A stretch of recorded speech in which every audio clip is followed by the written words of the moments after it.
bencana ke depan, ya niscaya akan lebih dahsyat. Akan ngarso Sungkulodo, ing Madya Mangunkarso, Tutpuri Handayani sekarang sudah tidak ada sama sekali. Hanya para pemimpin atau pemuka-pemuka agama ini sudah tidak memikirkan umat, namun mungkin memikirkan tidak menghendaki pemimpin sesama atau pemimpin manusia ini dipimpin oleh pemimpin yang tidak hak. Ngitung pawelinging kaki Sabdo palon pamongno swantara tapi ulo salam yo atur bagyo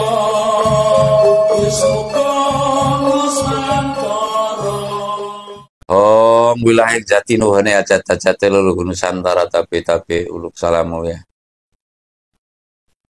Saya sudah menempati padepokan saya yang Madepok namanya. Kalau menempat itu kan rumah.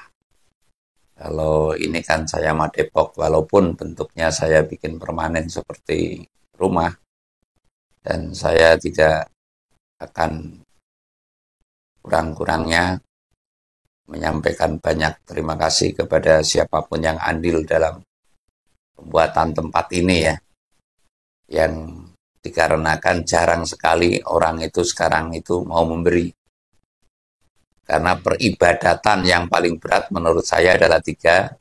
Satu itu puasa, kalau istilah umum. Kalau istilah kita ya tirakatan. Yang kedua itu adalah memberi. Nah, puncaknya yang paling berat adalah ngesti. Ngesti ini adalah sesuatu yang bukan berdoa ya, sejenis berdoa, semacam berdoa, namun cenderungannya tidak minta dan tidak menolak. Lah rata-rata sekarang tidaklah itu didikan kiai, tidaklah itu didikan pendeta, tidaklah itu didikan dukun, rata-rata berdoanya adalah minta.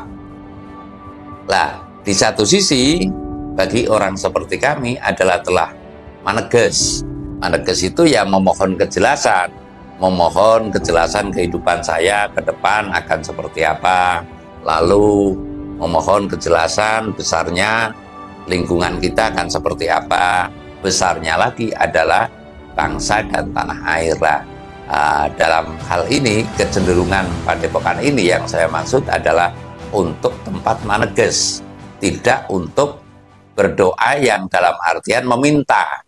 Karena pemahaman meminta kalau sudah level atau tingkatan yang sudah ke atas, persemediannya sudah bukan kelas penimbul ebek, kalau kata saya ngomong itu adalah tingkatan bersemedi, berserah diri, seserah-serahnya dengan tidak ada cara yang lain kecuali mohon penjelasan, mohon kejelasan atas Indonesia ke depan, atas kehidupan kita ke depan lah. Saya akan menguraikan bahwa ke depan ini niscaya bumi itu akan tidak baik-baik saja. Walaupun sekarang sudah tidak baik-baik saja, cuaca ekstrim umpamanya, itu niscaya ke depan akan makin ekstrim. Dalam artian saya akan mengungkapkan ke depan itu makin banyak petaka. Mungkin pula makin banyak bencana. Ya, dalam waktu dekat, saya meyakini kan boleh. Dalam waktu dekat akan makin banyak petaka, makin banyak bencana, cuaca ekstrim. Yang saya pahami, mohon maaf, yang saya pahami untuk saat ini Indonesia itu masyarakatnya yang sesungguh-sungguhnya tidak pada bunuh diri itu saja sudah untung. Karena sudah dirundung utang yang luar biasa, tidak ada, ini masyarakat, saya bercerita masyarakat bukan negara ya. Kalau negara mungkin ekspektasinya lain. Namun kalau masyarakat ini kan ibaratnya ditagih utang 50.000 saja udah guling koming karena diupayakan memenuhi didikan daripada orang tua itu adalah yang namanya manusia dipegang bicaranya. Lah rata-rata ingin menepati janji atas utang itu, namun tidak bisa. Lah saking tidak bisanya, utang ke bank pelejit, nanti ambil lagi bank pelejit lain. Lah akhirnya mengikat dirinya dan akhirnya mohon maaf, banyak yang menjual rumahnya, menjual dirinya untuk kepentingan kapitalisme atau oligarki kecil-kecilan lah di bawah gitu. Lah saya akan menyampaikan mengapa terjadi demikian. Sebab karena kerakusan manusia ini sudah melampaui batas. Sekali lagi, kerakusan manusia atau keserakahan manusia ini sudah betul-betul melampaui batas kalau kita mau jujur ya. Sekali lagi, kalau kita mau jujur. Lah akhirnya masyarakat kecil ini kurang mendapatkan sumtulodo. Artinya ada pepatah Jawa mengatakan ing ngarsa sumtulodo, ing madya mangun karso, tutmuri handayani. Sekarang sudah tidak ada sama sekali. Saya akan menanyakan, masyarakat sekarang itu akan berkiblat ke siapa? Gitu loh. Kalau berkiblat kepada preman yang suka ngasih mungkin keliru ya. Karena apa? Wah itu temennya preman. Namun yang mau ngasih sekarang ya bangsa-bangsa yang rewo-rewo lah, yang preman-preman lah. Karena apa? Kalau sudah yang saya pahami, uang masuk itu sekarang adalah ke sekolahan, ya, ke pondok pesantren. Ini harus jujur diakui. Lah kalau sudah masuk ke pondok pesantren, kan jarang nih pondok pesantren memberi ke masyarakat. Artinya masyarakat tetap ini saya secara terang-terangan ya, saya dekat pondok, ya adanya tuh narik, nggak pernah itu mengasih gitu loh. Ini yang saya alami. Jadi lingkungannya selalu ditarik terus tapi nggak pernah dikasih. Intinya seperti itu. Saya akan menyampaikan bahwa petaka ke depan, bencana ke depan, ya niscaya akan lebih dahsyat. Akan apa? Mengapa terjadi demikian?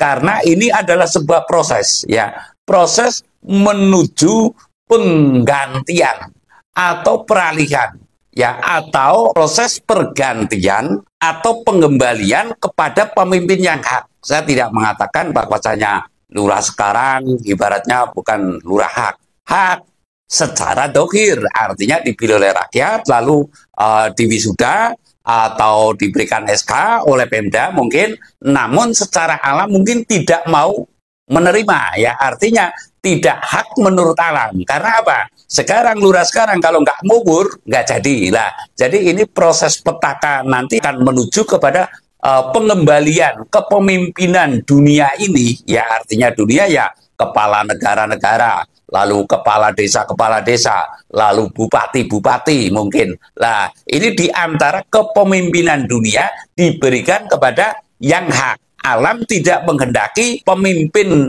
sesama atau pemimpin manusia ini dipimpin oleh pemimpin yang tidak hak. Yang tidak hak itu seperti apa? DPR terpilih karena duit, ya. Lalu lurah dipilih karena duit. Lalu presiden juga mungkin dipilih karena duit. Nah, karena semua itu duit, maka topiknya sekarang itu ya harus bisa hujan duit gitu loh. Hujan duit seperti apa? Agar masyarakat tidak terperdaya dan tidak pusing karena dibikin duit. Ya, sebab menurut kami yang bisa membangun bangsa dan tanah air ini adalah gotong royong. Lah, gotong royong dengan setulus-tulusnya dan seikhlas-ikhlasnya dan lalu bisa memerdekakan Indonesia. Artinya Indonesia ini didirikan karena gotong royong, berdiri karena gotong royong. Lah sekarang gotong royong diabaikan lalu dikelabui atau dikibuli, kata kasarnya, dikibuli dengan pemanis, yaitu dilomboni karo plastik besi lah. Artinya kita sudah tertipu dengan megah mewah, ya, kalah oleh sorot megah dan mewah, ya, kalah oleh plastik dan besi. Contoh plastik itu ya umpamanya itu seperti sepeda motor, umpamanya seperti mobil. Ini kan plastik dan besi, ya. Lalu mengalahkan daripada prinsip kegotong royongan sehingga nyaris tidak ada kenyamanan dalam kehidupan ini. Intinya kali ini saya menyampaikan bahwasanya petaka dunia ke depan niscaya akan semakin menjadi, dan bahkan bencana mungkin akan semakin menjadi, yang dikarenakan alam tidak ada komunikasi dengan manusia. Artinya cara berkomunikasinya alam dengan manusia tentunya manusia yang tertentu, yang wasis, yang waskito, yang paham persis, yang berani, mohon maaf caranya riadoh, atau berdikirlah kalau kata Pak Kiai, dengan sekuat-kuatnya untuk kemaslahatan umat kalau istilah Kiai lah. Sekarang nyatanya banyak para pemimpin atau pemuka-pemuka agama ini sudah tidak memikirkan umat, namun mungkin memikirkan organisasinya, keluarganya, nama besarnya, dan lalu nanti mencalonkan melalui partai agamanya mungkin ya. Umpamanya ya saya katakan partai agama itu dari zaman dulu itu kan umpamanya P3 sejak Pak Harto itu, wah ini komunitas atau partai orang agama lah. Sekarang mungkin ada PAN, ada PKB mungkin dan lain-lain lah. Ini sesuatu yang sangat-sangat tidak dikehendaki oleh Tuhan Yang Maha Esa seluruh segala alamnya. Jadi niscaya petaka dunia dan bencana ke depan ini adalah jalan atau proses menuju kepada munculnya pemimpin-pemimpin yang hak di muka bumi. Saya rasa demikian.